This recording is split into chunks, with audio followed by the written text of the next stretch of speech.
Welcome back to Freshly Charged. I'm Jimmy Chang with Andrew, and in this channel, we review personal electric vehicles like this EX30 from Begode.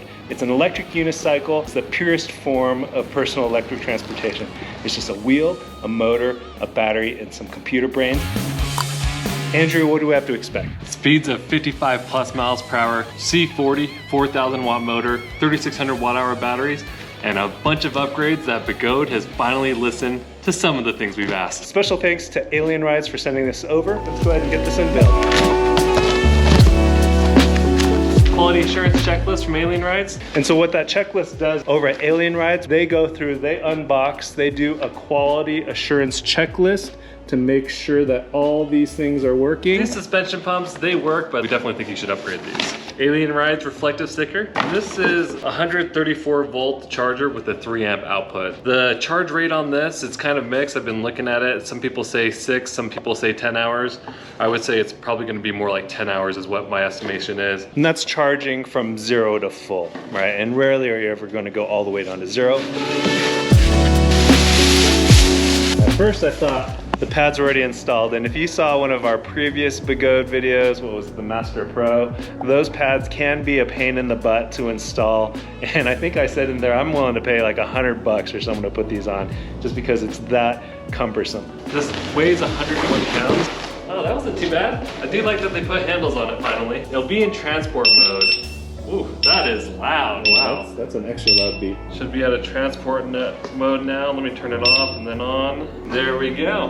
And how did you get out of transport mode? You hold down the left button and then hit the power button 5 times. To stop the wheel from self-balancing, you can hit the left button twice and then put it on the kickstand. I think they watched my last video review on the Begode Master Pro where I complained about that beeping, and they actually made it louder. The only reason I don't like it is because sometimes I'll ride this to work, or I'll ride it to the library or to school. When you put it down and it's just beeping like that, I mean, you're already drawing enough attention to yourself riding this thing with all your gear, and now this thing is just beeping. It's nice to have loud beeps when you're going 50 plus miles per hour, but there's really no reason why you should be listening to that when you're putting down the wheel. And I'm not quite sure what the utility of that beep is. Maybe someone tell me down below in the comments what that beep is gonna do to help you. All right, so to put this together, this 3M tape is like the bane of my existence. Someone is listening. Thank you folks at Begode for making my life a lot easier. As you can see, the adhesive part comes with tabs, but maybe I got too excited because it's still coming off with the stickiness. Unfortunately, the sticky side is coming off with the backing still. And voila. As you can see, it's no longer sticking on part of the foam.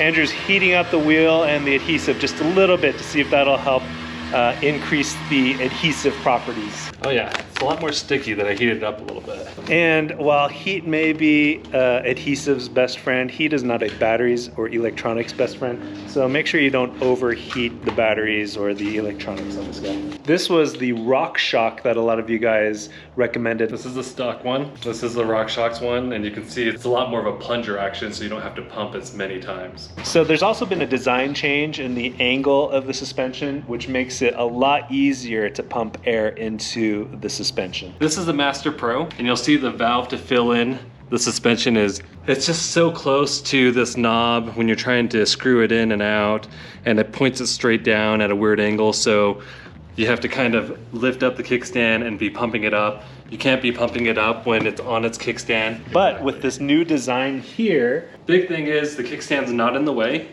And the valve, instead of being right next to the dampening adjuster, it's pointing straight out, so it's a lot easier of an angle. Okay, we've got it all set up, inflated, suspension up. We are ready to go. A couple things that were noted here. The adhesive is still having some issues sticking on. So hopefully as we ride this and as the weather warms up, that will fix itself, but I'm not super optimistic about it. I am super optimistic about this wheel though. Very pleased with this whole unboxing and setup experience, but let's get our safety gear on and let's take it for a ride. Okay, Andrew and I have been racing to see who could get their safety gear on first, so we could decide who could ride the EX30 first. And I got my safety gear on first, so I'm going out. This is my backpack that I've been riding. I'm looking to upgrade my backpack. If you guys have a backpack that you guys recommend that's comfy, safe, fun, convenient? Let me know down in the comments below. I'll check it out. I am really excited about this wheel. This is nice and smooth. I mean, this is legit smooth. I feel like the Master Pro was really clanky, but this guy is smooth and quiet. Let's go find a park and we'll do a walkthrough top to bottom on this wheel. A beautiful park on a beautiful day. Finally have some warm weather to ride in. Let's put the EUC up on this table and let's do a walkthrough. Handles. Loud beep for everyone at the park to be aware that we are here. But playing on the app, we did see that you can turn off the beep or actually decrease the volume. So I'm excited to try that out. Very familiar features to the Master Pro. Very similar design. And just starting from the top, we have your very familiar 2-button operation with the big screen. The screen is bigger, it is brighter, but it's hard to read still in direct sunlight. You have this nice foam, which is a thicker foam than we've seen on earlier models. Great for sitting down on. And you have the handle. The handle does have a nice action to it. Yes, it still jiggles, but it doesn't get stuck like some of the other handles we've seen in the past. You have the charging here, so to access it, you're going to have to lift up the handle. Continuing from top to bottom, very familiar design with the pads. The pads are a single pad on each side now. They're connected as opposed to separate pads, which made installation nice. Looks like a big M10-4. The battery casing, something special here. They've switched from plastic to metal. In the past T4, Master Pro, these have all been plastic. A lot of people have complained about battery security. It's not a flat shell, so it's hard to stick some adhesives to it. Even the pads that came with it are not sticking very well. And I don't know if that's so much because of the material that this casing is in, or just that the adhesive is kind of crappy. Here you can see this open design that we're so familiar with. You're seeing some cables. The cables are more discreet though, because they're not white, they're coated or painted black, and in this covering that makes it more protected, probably more resistant, water resistant, and just blends in nicer. And behind the cables, you have a more reinforced chassis. So the light looks very familiar with the 4 globes up in front, but it's recessed, it's farther back in. It used to be the light in early models kind of jutted out. With this one, the light is being scooted back, and that's just to help protect it from falls. And right next to the light, you've got the bars. So the bars that Andrew used to pick up this EUC, very, very nice, because one of the hard things with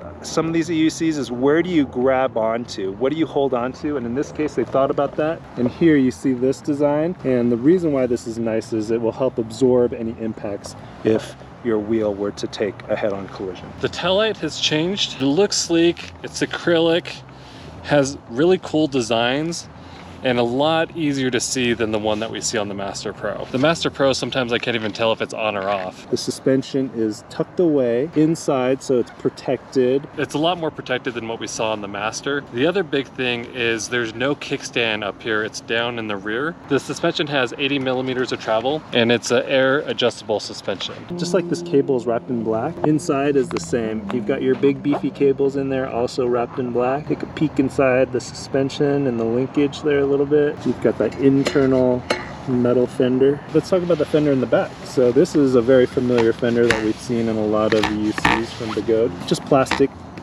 nothing special. The tire is a 20-inch tire. It's a CST tire. The big star of the show is the motor inside. It's a C40 motor, high torque, and also can reach high speeds.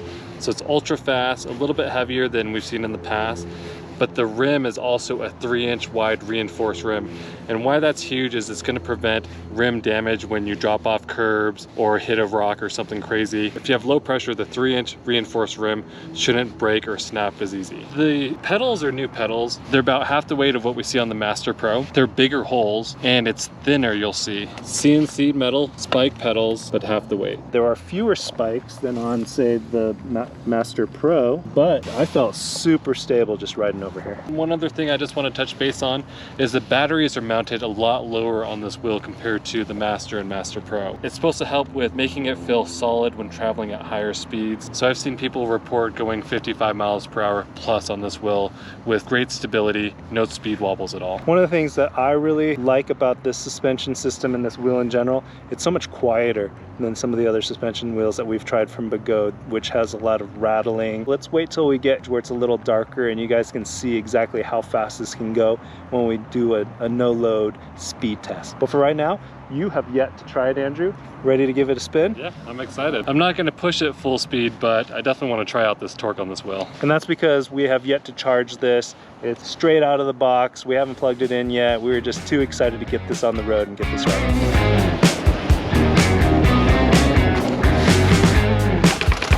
Oh, that's not bad. So yeah, it wasn't bad at all, but I can see if the stairs are steep and tall, you would hit the rear kickstand on the stairs.